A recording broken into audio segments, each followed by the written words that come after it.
What does loyalty mean to you? I think people get the loyalty thing about me wrong all the time. They think I'm being so loyal to an organization and so loyal to, a team. The loyalty is ultimately to myself, to who I am, to just be true and to see things through and to continue to fight the fight. This team hasn't won since '77, and I want to be a part of what brings that back. When I got to my fourth year and we had the roster turnover and it was all these guys, moving on, and the team came to me like, can you lead the team?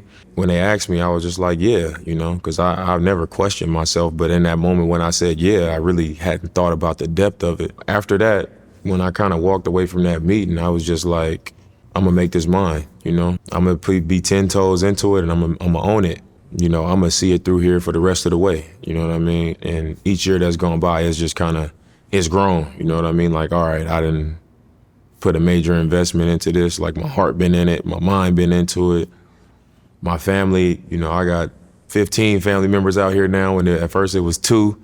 So it's like I've been all in, I would say, since about that time. I think winning a championship anywhere would be a special experience. I really feel that way. I don't care where I was playing at. I feel like it'd be a special experience because we play to win it all. It's something that everybody just doesn't get. I haven't experienced that yet. I may never experience it, but that's what we come into this league and that's what we play for. So I think it'd be a great experience, but for me personally, I know that it wouldn't be the same experience as if I did it in Portland. So many people that have had stuff to say about the possibility of it. He got to leave there if he want to win. They'll never win in Portland. It's like, you got people on TV that we call experts, and, they have this idea and opinion about this is what should happen, and this guy has to do this, and this person should go, and, they just speak as a matter of fact. It's an easy thing for any of those people to say because they don't have to come walk that walk. They don't have to come live the consequences of that decision.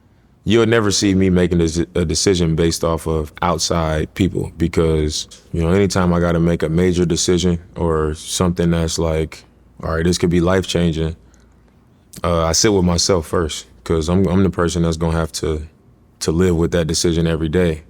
And then I'll, start having conversations with people who would be affected by this decision. And, I also respect their opinion enough to know, like, I'm going to call my dad and my mom and my older brother and my grandmother, you know what I mean? I'm going to make sure that I just bounce it off of them to see what they think.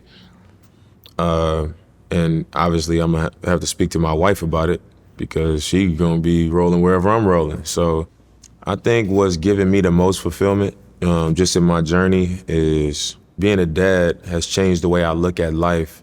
I don't carry the ups and downs with me as much as I used to. I used to go to the game so serious, you know what I mean? And I wasn't trying to pretend to be overly focused. I was just on edge about like, what's gonna happen tonight? Like, we gotta win, It was like, I was like in a high stress, uptight, just, on edge mentality going to every single game. Now with my kids, it's like, I'm taking a nap and, my daughter is in there like hitting me in the head, like get up. And it's, I know that whether I play good or play bad, like I'm gonna come home to the same attitude from them, and these are, my kids, the people that's like, they're gonna love me for life. They're gonna love me forever and they're gonna be here forever, in my life. So I would say that it allows me to come to games just more joyful and more relaxed and more at peace with like, whatever is gonna happen is gonna happen. It's just a reminder that, life is about so much more than this game. I've seen a lot of things that I would never want my kids to see. So like, that was my why. It was just like, this is why I have to do this. Cause like, my mom is holding on by a thread at work. You know what I'm saying? Like at that time, it was like, I'm looking around, there's a crack in my grandmother's living room ceiling, almost like the roof is about to cave in. And for me, it was just like, how can I change this for everybody? Like, how can I do what I gotta do to change things for everybody? And I was like, I have to be the one to change it for everybody. My why now is just to finish the script, to make sure that the story ends the way that I want it to end. I'm Dame Lillard, and this is my why.